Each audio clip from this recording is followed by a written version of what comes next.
जसवंत, हाँ साहब। जंग गोला या बारूद से नहीं जीती जाती। जंग जीती जाती है तुम्हारे जैसे सिपाहियों के होने से। साबित कर दो अपने होने को।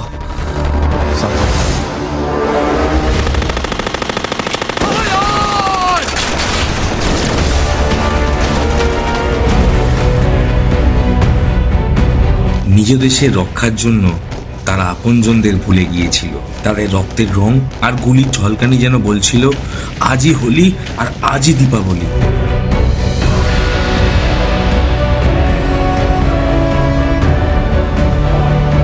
ওটা ছিল শহীদের রাত। সকল আবেগকে তারা বন্দুকের নল থেকে বেরিয়ে আসা সেই গুলির সঙ্গে সমর্পণ করেছিল।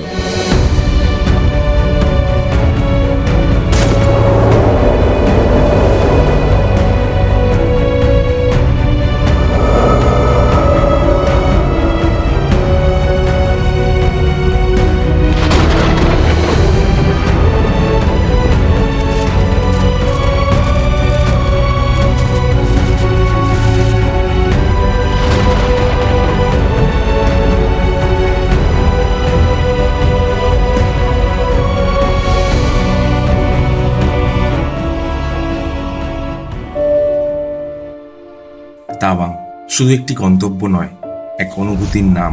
বরফ ঢাকা পাহাড়, মেঘের রাজপথ আর মঠের শান্ত প্রার্থনা, প্রকৃতি আর আত্মার মিলনে গড়ে ওঠা এক জাদুকরী পৃথিবী।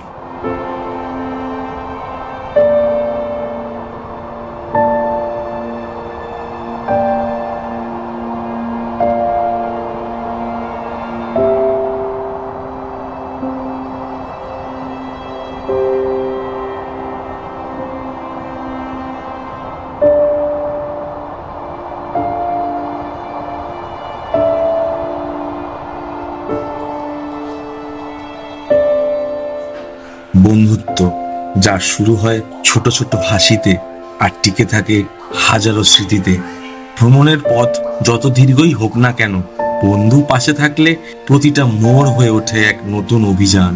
হয়তো ছবিতে ধরা পড়বে পাহাড়, আকাশ আর প্রকৃতির সৌন্দর্য, কিন্তু হৃদয়ে চিরকাল বেঁচে থাকবে সেই হাসি, সেই মুহূর্ত যা কেবল বন্ধুত্বই উপহার দিতে পারে।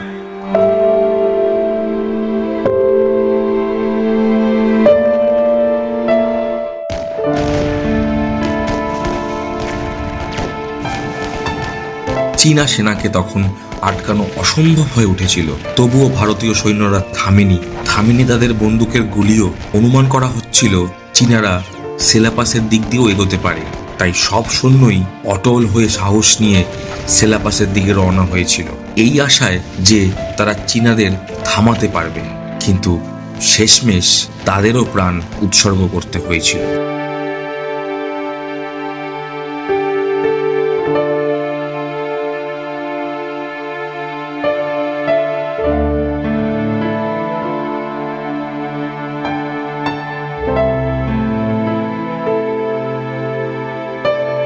কিন্তু তাই বা কেমন করে হয়?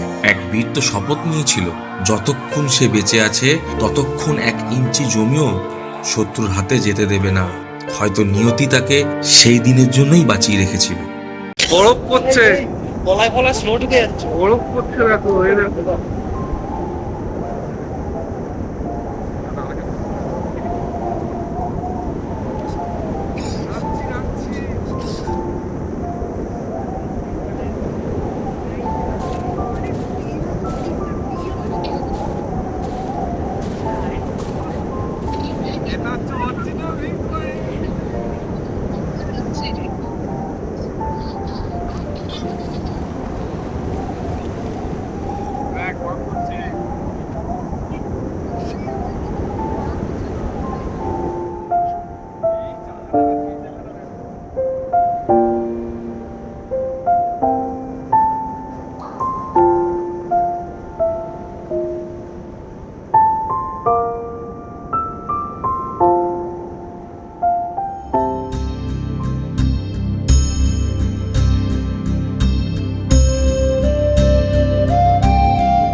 রাইফেলম্যান জসবন্ত সিং রাওয়াত 4th কারওয়াল রাইফেলসের এক বীর সৈন্য ছিলেন, যিনি 1962 সালের ভারত চীন যুদ্ধে মাত্র 21 বছর বয়সে শহীদ হন।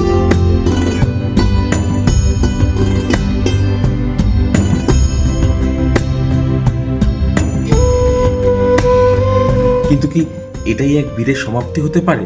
না, সে অমর হয়ে রইল নিজের মাটিতে।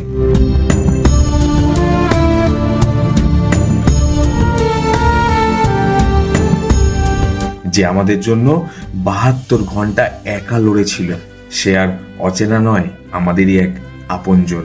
তাই তার গল্প আরো অনেককে শোনাতে হবে, আর বলতে হবে আমাদের আগামীকালের জন্য সে নিজের আজকে উৎসর্গ করে দিয়েছিল।